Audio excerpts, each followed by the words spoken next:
మన ప్రతి ఒక్కరి జీవితం పట్ల దేవుడు ప్రత్యేకమైన ప్రణాళిక కలిగి ఉన్నాడు. ఎప్పుడైతే మనం ఈ లోకపు స్వరాలను వినడం తగ్గిస్తామో మన పట్ల దేవుడు కలిగి ఉన్న ప్రణాళికలను, ఆయన స్వరాన్ని వినగలుగుతాము. ఎందుకంటే ఆయన తలంపులు మన తలంపుల కంటే గొప్పవి. మా పిల్లలు ఈరోజు 3 చెట్ల కథ ద్వారా తమ ఆనందాన్ని మీతో పంచుకోవాలనుకుంటున్నారు. పిల్లలు మనకు ఏమి చూపించబోతున్నారో ఇప్పుడు చూద్దాం. అనగనగా ఒక కొండపైన 3 చెట్లు ఉండేవి. అవి ఎదిగిన తర్వాత ఏమవ్వాలో కలలు కనేవి. ఆ కలలేంటో విందామా? నాకు ఒక పెద్ద పెట్టె కావాలి. నేను బంగారముతో పూయబడిన విలువైన వజ్రాలు కలిగి ఉండే పెట్టె కావాలి. నేను ఈ ప్రపంచంలో అతి సుందరమైన విలువైన వజ్రాలు కలిగి ఉండే పెట్టెలా మారాలనుకుంటున్నాను. నేను ఒక పెద్ద పడవను కావాలనుకుంటున్నాను. ఈ లోకంలోనే పెద్ద పడవను కావాలి. నేను గొప్ప గొప్ప రాజులను, రాణిలను, పెద్ద పెద్ద సరుకులను, ప్రజలను తీసుకెళ్లే ఓడగా నేను మారాలనుకుంటున్నాను. నేను ఈ కొండ శిఖరాలంపై ఉండాలనుకోవడం లేదు. ప్రజలందరూ తల ఎత్తి చూసి పొడవైన చెట్టుగా ఎదగాలనుకుంటున్నాను. ప్రజలందరూ నన్ను చూచినప్పుడు పరలోకంలో దేవుని చూచాననుకోవాలి. సంవత్సరాలు గడిచిపోయాయి. వర్షాలు కురిశాయి. ఆ మొక్కలు చెట్లుగా పెరిగాయి. ఒకరోజు కట్టెల కొట్టువాడు కొండపైకి వచ్చి ఏం చేశాడో చూడండి.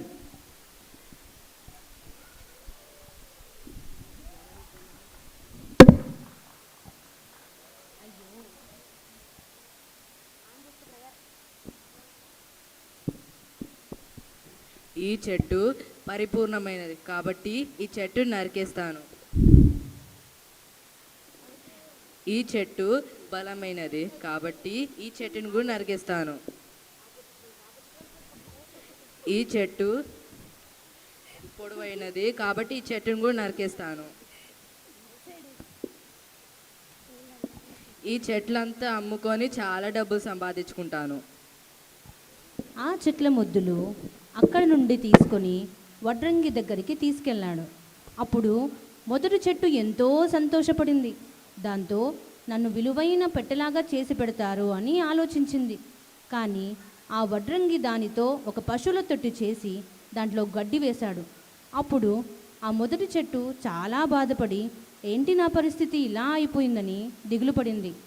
రెండవ చెట్టు మొద్దు తీసుకెళ్ళి ఓడరేవు దగ్గర ఓడలు చేసే చోట దాన్ని అమ్మివేశాడు. కానీ అక్కడ వాళ్ళు దాంతో ఒక చిన్న చేపలు పట్టే పడవని తయారు చేశారు. దాన్ని చూసి ఆ చెట్టు ఓడగా సముద్రం మీద ప్రయాణించాలనుకున్న నన్ను చిన్న చేపలు పట్టే పడవలాగా చేశారని బాధపడింది. మూడవ చెట్టు పొడవుగా ఉండేసరికి అది తీసుకెళ్ళి ఒక మొద్దుగా చేసి మూలక పడేశారు. ఎవ్వరూ చూడని ప్రదేశంలో పడేశారని బాధపడింది. సంవత్సరాలు గడిచిపోయాయి. ఆ చెట్లు వారి యొక్క కలలను మర్చిపోయాయి. ఒకరోజు ఒక మనిషి తన భార్యతో పశువుల శాలకి వచ్చారు. ఆ స్త్రీ ఒక కుమారుని ప్రసవించింది. ఆ శిశువును పశువుల మేత వేసే తొట్టిలో పడుకోబెట్టారు. మొదటి చెట్టు ఆ శిశువు యొక్క మహిమను, ఆ సమయం యొక్క గొప్పతనాన్ని గుర్తించి తను ఈ లోకరక్షకుడు ఇమ్మానుయేలు, రాజులకు రాజు అయిన యేసయ్యను మోసే భాగ్యం నాకు కలిగిందని ఎంతో సంతోషించింది.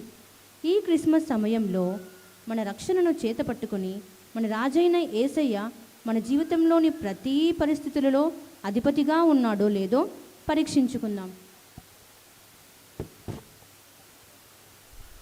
కొన్ని రోజులు గడిచిపోయాయి. ఒకరోజు అలసిన ప్రయాణికుడు తన స్నేహితులతో కలిసి ప్రయాణమై దాటుచుండగా ఆ సముద్రంలోని అలసిన ప్రయాణికుడు నిద్రపోయాడు.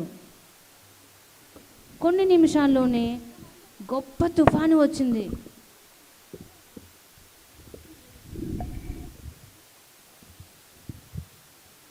ఏసయ్య తొందరగా లేవండి, ఇక్కడ పెద్ద తుఫాను వచ్చింది. ఏసయ్య త్వరగా నిద్ర లేవండి, మనం మునిగిపోవచ్చున్నాము.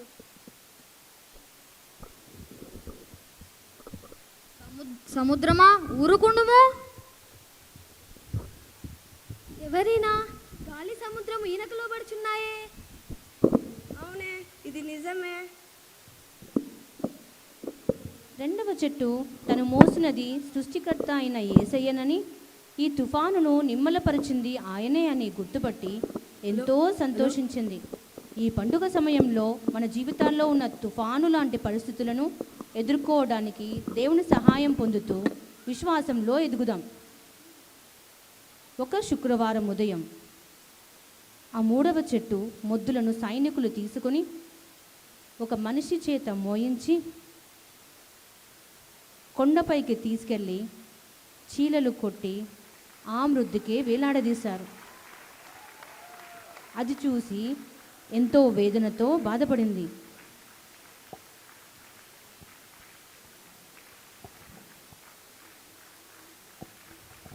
తండ్రి, మీరు ఏమి చేయవచ్చున్నారో విరుగరు గనుక తండ్రి వీరిని క్షమించుము. నిశ్చయముగా అతడు మన రోగములను భరించెను, మన వ్యసనములను వహించెను. అయినను మొత్తబడిన వానిగాను, దేవుని వలన బాధింపబడిన వానిగాను, శ్రమనొందిన వానిగాను మనం అతనిని ఎంచుతిమి. మన అతిక్రమ క్రియలను బట్టి అతడు గాయపరచబడెను, మన దోషములను బట్టి నలుగగొట్టబడెను. మన సమాధానార్థమైన శిక్ష అతని మీద పడెను. అతడు పొందిన దెబ్బల చేత మనకు స్వస్థత కలుగుచున్నది. ఈ పండుగ సమయంలో పశువుల తొట్టి కానీ గొర్రెల కాపుల గురించి కాదు కానీ కేవలం సిలువ గురించి. క్రిస్మస్ అంటే క్షమించడం, దేవునితో సంబంధం పునరుద్ధరించుకోవడం.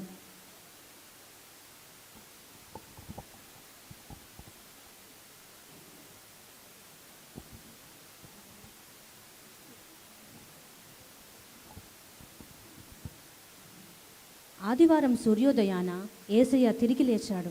భూమి సంతోషంతో పులకరించింది. యేసయ్య మరణాన్ని జయించి లేచాడని మూడవ చెట్టు గ్రహించింది.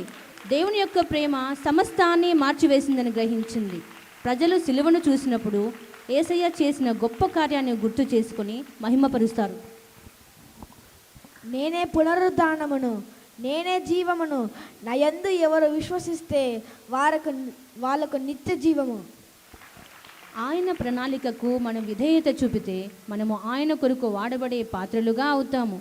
బైబిల్లో నుండి ఇర్మియా గ్రంథం 29వ అధ్యాయము 11వ వచనంలో చెప్పినట్లుగా, నేను మిమ్మును గూర్చి ఉద్దేశించిన సంగతులను నేను అరుగుదును.